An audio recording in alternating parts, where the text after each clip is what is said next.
রাসূল সাল্লাল্লাহু আলাইহি ওয়াসাল্লাম নিজে বলছেন যে যে আমাকে স্বপ্নে দেখলো সে আসলেই আমাকেই দেখলো, কারণ ফাইন্না শাইতানা লা ইয়াতামাসসালু ফি সূরাতি, শয়তান কখনো আমার আকৃতি, আমার শেপ ধারণ করতে পারে না।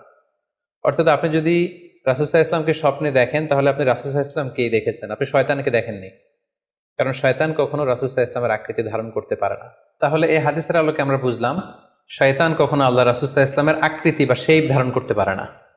তখন প্রশ্ন হচ্ছে, আসলে আপনি রাসূল সাল্লাল্লাহু আলাইহি ওয়াসাল্লামকে দেখেছেন নাকি অন্য কাউকে দেখেছেন? শয়তান হয়তো রাসূল সাল্লাল্লাহু আলাইহি ওয়াসাল্লামের আকৃতি ধারণ করলো না, একজন সুশ্রী বয়োবৃদ্ধ সুন্দর আকৃতির মানুষের চেহারা ধারণ করে শয়তান এসে বলল যে আমি আল্লাহ রাসূল।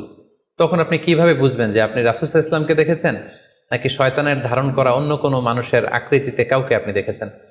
সেক্ষেত্রে বোঝার মাধ্যম হচ্ছে আল্লাহ রাসূল সাল্লাল্লাহু আলাইহি ওয়াসাল্লামের দাড়ি কেমন ছিল, চেহারা কেমন ছিল, চুল কেমন ছিল, দৈহিক গড়ন কেমন ছিল, আকৃতি কেমন ছিল, এগুলো কিন্তু আমরা হাদিস থেকে পাই।